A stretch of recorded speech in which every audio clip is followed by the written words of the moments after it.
एमिति झिଅମାନେ साक्षात माँ लक्ष्मीଙ୍କ रूप ହୋଇଥାନ୍ତି। କେଉଁମାନେ ସେ ଭାଗ୍ୟଶାଳୀ ଝିଅ ଅଟନ୍ତି ଆସନ୍ତୁ ଏହି ଭିଡ଼ିଓ ମାଧ୍ୟମରେ ଜାଣିନେବା।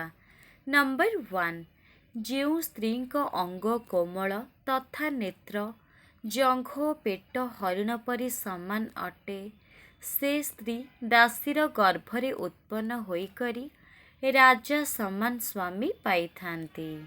ନମ୍ବର 2, କିଛି ମହିଳାଙ୍କ କପାଳ ମଝିରେ କଳାଜାଇ ହୋଇଥାଏ।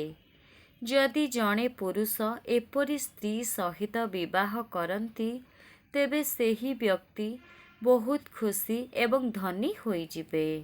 ନମ୍ବର 3, ଯେଉଁ ମହିଳାଙ୍କର ଚେହେରା ଚନ୍ଦ୍ର ପରି ଗୋଲାକାର, ଶରୀରର ରଙ୍ଗ ଗୋରା, ଆଖି ଟିକିଏ ବଡ଼ ଏବଂ ଓଠରେ ସାମାନ୍ୟ ଲାଲ ରଙ୍ଗର ଥିବା ଜଣେ ମହିଳା ନିଜ ଜୀବନରେ ସମସ୍ତ ସୁଖମୟ ଜୀବନ ବିତାଇଥାଏ।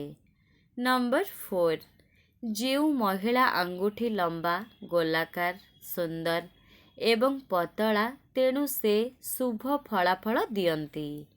ନମ୍ବର 5, ଯଦି କେଉଁ ମହିଳାଙ୍କ ନାଭି ଆଖପାଖରେ କେଉଁ ପ୍ରକାରର କଳାଜାଇ କିମ୍ବା ଭାତୁଡ଼ି ରହିଥାଏ ତେବେ ସେହି ମହିଳା ନିଜ ଦାମ୍ପତ୍ୟ ଜୀବନରେ ବହୁତ ସୁଖ ପାଆନ୍ତି ଏବଂ ପରିବାର ସଦସ୍ୟଙ୍କ ଭାଗ୍ୟ ମଧ୍ୟ ପରିବର୍ତ୍ତନ କରନ୍ତି। ନମ୍ବର 6, ଯେଉଁ ମହିଳା ଗୋରା ଅଥବା ଶ୍ୟାମଳ ହୋଇଥାନ୍ତି, ମୁହଁ, ଦାନ୍ତ ଏବଂ କପାଳ ଚିକ୍କଣ, ତେବେ ସେ ମଧ୍ୟ ବହୁତ ଭାଗ୍ୟବାନ ଏବଂ ନିଜ ପରିବାରର ନାଁ ଓ ବଂଶର ନାଁ ବଢ଼ାଇ ପାରିବେ। ନମ୍ବର 7, ଯେଉଁ ସ୍ତ୍ରୀଙ୍କ ଶରୀରର ରଙ୍ଗ ସୁନା ପରି ସମାନ ହୋଇଥିବ ଓ ହାତର ରଙ୍ଗ ପଦ୍ମ ସମାନ ଗୋଲାପୀ ହୋଇଥିବ ତେବେ ସେ ହଜାର ପ୍ରତିବ୍ରତାରେ ପ୍ରଧାନ ହୋଇଥାନ୍ତି।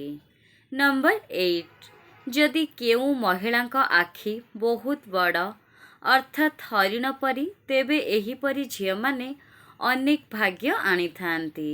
ଯଦି ସେମାନେ କେଉଁ ବ୍ୟକ୍ତିଙ୍କୁ ବିବାହ କରନ୍ତି ସେମାନଙ୍କ ଭାଗ୍ୟ ଉଜ୍ଜ୍ୱଳ ହୋଇଯାଏ।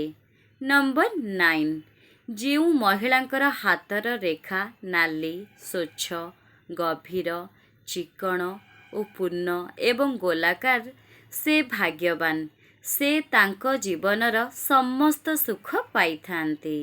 ନମ୍ବର 10, ଯଦି ଜଣେ ମହିଳାଙ୍କ ପାଦରେ ଏକ ତିରଙ୍ଗା ତିଆରି ହୁଏ ତେବେ ସେହି ମହିଳା ବହୁତ ବୁଦ୍ଧିମାନ ଅଟନ୍ତି। ଯଦି ତାଙ୍କ ପାଦ ସର୍ପାକାର କଠିନ ହୋଇଥାଏ ତେବେ ସେହି ମହିଳା ସେହି ଘରର ସୁଖ ଏବଂ ସମୃଦ୍ଧିର ପ୍ରତୀକ ଭାବରେ ବିବେଚନା କରାଯାଏ। ନମ୍ବର 11, ଯେଉଁ ସ୍ତ୍ରୀଙ୍କ ଦୁଇ ଆଖି ହାଲକା ଲାଲ, ପୁତଳି ରଙ୍ଗ କଳା, ଧଳା ଭାଗ ଗାଈ କ୍ଷୀର ସମାନ ତଥା ବରନୀ ରଙ୍ଗ ହୋଇଥିବ ସେମାନେ ସୁଲକ୍ଷଣୀ ସ୍ତ୍ରୀ ହୋଇଥାନ୍ତି। ଦର୍ଶକ ବନ୍ଧୁ, ଭିଡ଼ିଓଟିକୁ ସମ୍ପୂର୍ଣ୍ଣ ଦେଖିଥିବାରୁ ଆପଣମାନଙ୍କୁ ବହୁତ ବହୁତ ଧନ୍ୟବାଦ। ଜୟ ଜଗନ୍ନାଥ।